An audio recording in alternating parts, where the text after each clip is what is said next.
Tayo ngayon ay nagdiriwang ng ikalimang linggo pagkaraan ng Epifanya. Matapos ang pagpapahayag ng Panginoong Jesucristo sa bawat sinagoga, nagsimula naman siyang maglakbay at tumawag ang kanyang makakasama sa paggampan ng misyon.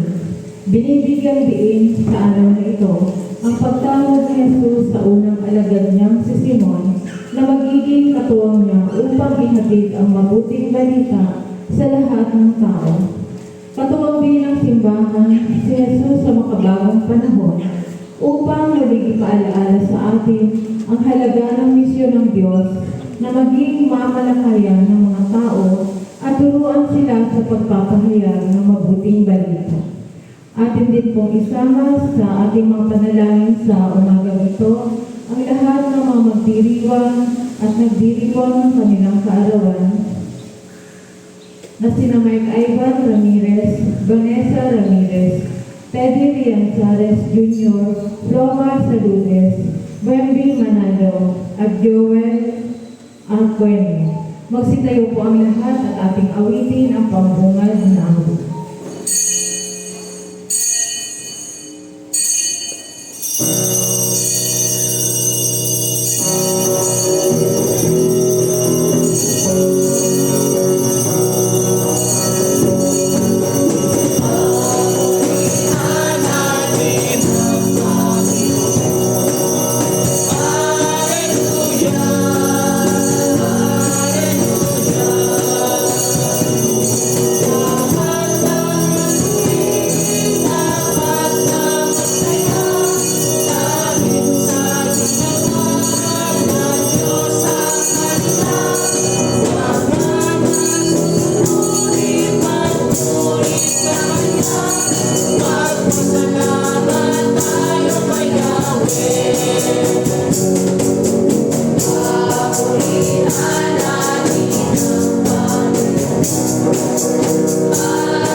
Sa pangalan ng Ama, ng Anak, at ng Espiritu Santo.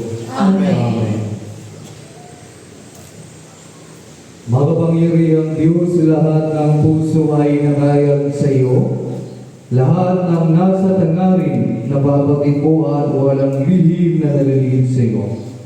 Linisin mo ang aming mga puso sa pamamagitan ng Espiritu Santo upang kami dapat na umibig sa iyo at marapat na pumuri sa iyong banal na pangalan sa pamamagitan ni Kristo na aming Panginoon. Amen. Pakinggan ninyo ang sinasabi ng ating Panginoong Jesucristo. Ibigin mo yung Panginoong Diyos ng buong puso, ng buong isip at ng buong lakas. At ang pangalawa ay tulad ng una. Ibigin mo ang iyong kapwa tulad ng iyong sarili sa dalawang utos na ito, na papanaw ang buong katuruan at kautosan ng mga propeta. Magsiluhod po ang lahat. Atin pong pagsisihan ang ating mga pagkakasala sa ating Panginoon at sa ating Diyos.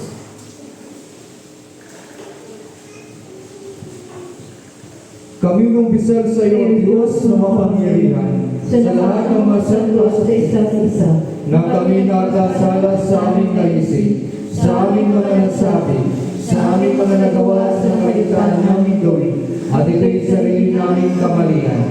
Kaya sinasamo namin sa iyo, Diyos, na gawaan kami, at sa lahat ng mga santo, ay ipanalangin kami sa iyo, O Panginoong Diyos. Amen. Kawan kayo mapangyari ng Diyos, patawarin sa inyong mga kasalanan at magbayan sa buhay na walang hanggan sa pamamagitan ni Jesucristo nating Panginoon. Amen. Magsitayo po ang lahat. Luwalhati sa Diyos sa kaitaasan.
Ang Panginoon ay sumayo. At sumainyo rin.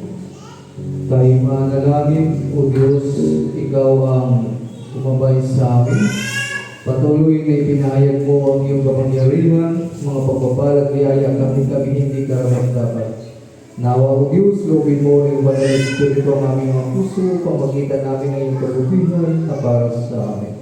At inisama sa ating mga panalangin ng ating mga kapatid na nagdiriwang ng kanilang karawan, na sina Mike Ivan Ramirez, Vanessa Ramirez, P.D. Rianzares Jr., Lumar Saludis, Wibby Manalo at Joel R. Bueno.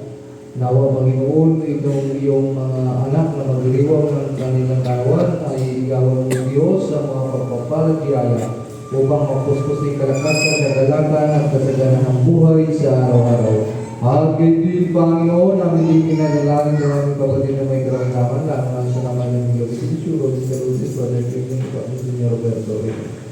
Nawa ko, Diyos, sa iyong awat at mangyarihan, pagaling mo po sila, O Panginoon, upang sa iyong Diyos, patuloy makasunod at makapaglikod. At din, Panginoon, ang aming panalangin, may pagpasalamat, lalo na sa nagpatuloy na nagpapasalamat sa mga biyayang pagpapalan, patuloy na ipinagkaloob mo, lalo higit kay Ruel Etorante. At hindi ko, Panginoon, ang aming panalangin, may pagpasalamat lalo na sa aming kapatid na patuloy na naglilingkod sa iyo at sa iyong simbahan. Ang sikan sa Dimas Cursus, nawa o Lord, yawan mo po ang mga biyaya, pagpapala upang sa kanyang paglilingkod Masumpungan nila yung kalakasan, kasaganaan at kagalakan. Ang lahat ng kiyang sa pamagitan ni Kristo na ang Panginoon. Nabuhay ng hari kasama mo na Banal Espiritu isang Diyos, ngayon at magpakailanman. Amen. Magsipo po ang lahat at ating pakinggan ang mga pagbasa. Sinugo at pinili ng Diyos noong una ang mga propeta tulad ni Isaias upang maging misyonero sa bayan ng Israel. Ginamit niya ang kasangkapan upang ihatid ang mensahe ng Diyos sa mga makasalanan. Atin pong pakinggan ang unang pagbasa.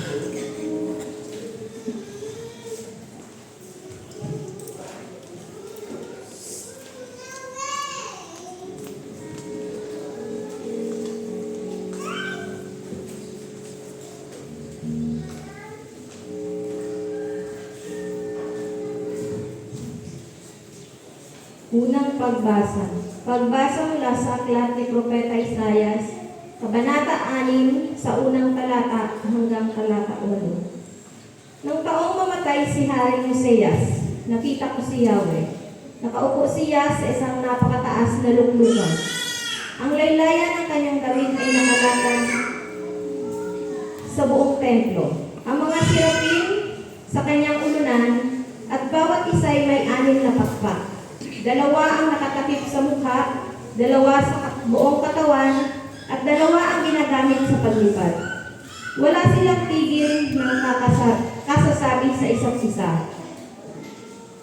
Nang ganito, banal, banal, banal si Yahweh na makapangyarihan. Ang kanyang kalinling ay laganap sa sanlibutan. Sa lakas ng kanilang tinig ay nayanig ang pundasyon ng templo at ang loob nito ay napuno ng usok. Sinabi ko, kawawa ako, marumi ang aking labi, at naninirahan sa piling ng mga taong marurumi rin ang labi. Mapapahamak ako pagkat ako isang makasalanang nakakita kay Yahweh, ang makapangyarihang hari. Pagkatapos, may isang siraping sumipit ng baga sa dambana at lumipad patungo sa akin. Ang baga ay idinikit sa aking mga labi at sinabi, wala ka ng kasalanan. Nabawi na ang mga kasalanan mo. Narinig ko ang tinig ni Yahweh.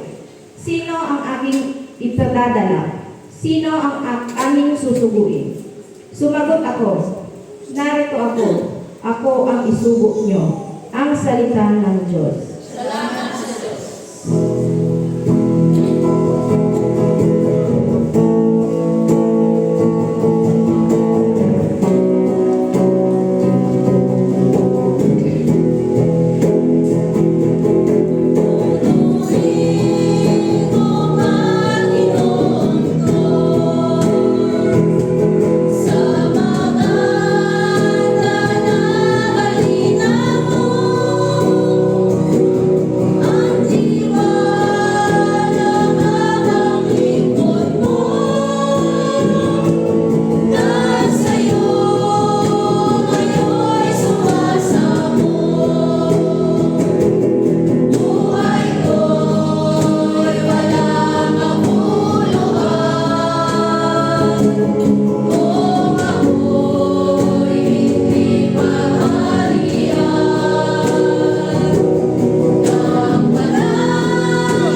Pablo sa ating lahat, ang halaga ni Kristo nag-alay ng sarili para sa atin.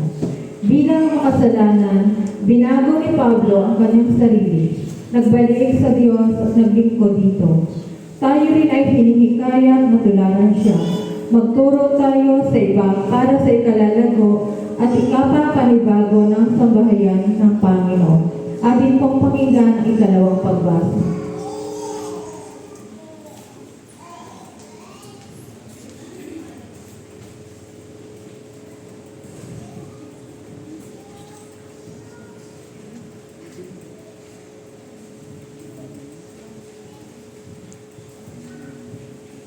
Ikalawang pagbasa mula sa sulat ni Apostol San Pablo sa mga taga-Korinto sa kabanata 15 sa unang talata hanggang talata 11. At ngayon ipinaalala ko sa inyo, mga kapatid, ang mabuting balita na ipinangalan ko sa inyo. Iyan ang pahayag na inyong tinanggap at naging saligan ng inyong pananampalataya. Sa pamamagitan nito ay nililigtas kayo. Kung matatag kayo na mga salitang ipinangalan ko sa inyo, di ba nakalawang kung kayo sumasampalataya na di iniisip ang iyong sinasampalataya, sapagkat ibigay ko sa inyo itong pinakamahalagang aral na tinanggap ko rin.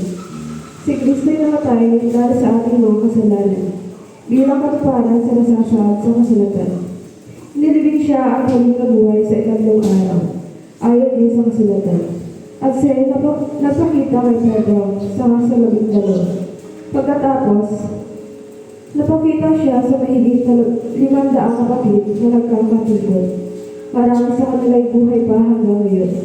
Bagamat patay na ang ilan. At napakita rin siya kay Santiago, saka sa mga apostol na sama-sama noon. Sa huli-hulihan, napakita rin siya sa akin. Bagamat ako tulad ng batang ipinanganak ng di ka pa nahunan, sapagkat ako ang pinakahabang sa mga apostol. Ako hindi karapat-dapat tawagin apostol, sapagkat inusig ko ang simbahan ng Diyos. Ngunit dahil sa kalandahang loob niya, ako'y naging apostol, at hindi naman nawala ng kabuluhan ang kaloob niya ito sa akin. Nagpabala ko ng higit kaysa kanina man sa kanila, bagamat hindi ito sa kong kakayanan, kundi sa tulong ng Diyos sa akin. Kaya maging ako o sila, ito ang ipinangalan namin. Ito ang pananaligan niyo. Ang salita ng Panginoon. Salamat sa Diyos.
Ang Panginoon ay sumainyo. At sumainyo rin. Ang Banal Ebanghelyo na ayon kay San Lucas, sa ikalimang kabanata na nagsisimula sa unang talata hanggang talata 11. Nawalhati sa iyo, Panginoong Hesus Kristo.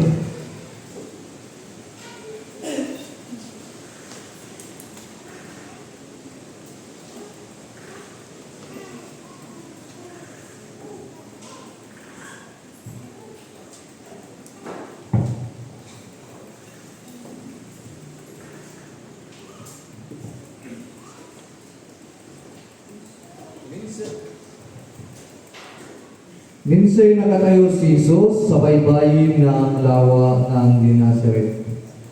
Pinagkalipumpunan siya ng napakaraming tao na ibig makarinig ng salita ng Diyos. May nakita siyang dalawang bangka sa baybayin. Nakalunsad na ang mga mangingisda at naghuhugas ng kanilang mga lambat. Lumulan siya sa isa sa mga bangka at hiniling kay Simon, may-ari nito, na ilayo ng kaunti sa tabi. Naupo siya sa bangka at nangaral sa mga tao. Pagkatapos niyang magsalita ay sinabi kay Simon, "Pumalaot kayo at ihulog ang mga lambat upang manghuli." Sumagot si Simon, "Guro, magdamag po kaming nagpagod at wala kaming nahuli. Ngunit dahil sa sinabi ninyo, ihulog ko ang mga lambat." Ganyan nga ang ginawa nila at sa dami ng kanilang huli ay halos magkansisira ang kanilang mga lambat. Kaya pinawayan nila ang kanilang mga kasamahan na sa ibang bangka upang panulong. At lumapit naman ang mga ito. Napuno ang dalawang bangka na halos lumubog. Nang makita yun ni Simon Pedro, siya nagpatira pa sa pangalan ni Jesus at nagsabi, "Lumayo po kayo sa aking Panginoon sapagkat ako'y makasalanan."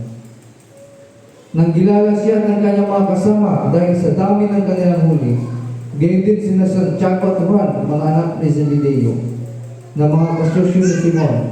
At sinabi ni Jesus kay Simon, "Huwag kang matakot, mula ngayon mamalakaya ka ng mga tao." Nang maitabi na nila ang kanilang mga bangka, iniwan nila ang lahat at sumunod kay Jesus. Ang Ebanghelyo ng ating Panginoong Jesucristo. Papuri sa iyo, Panginoong Jesucristo. Magsiupo po ang lahat at ating pakinggan ang mga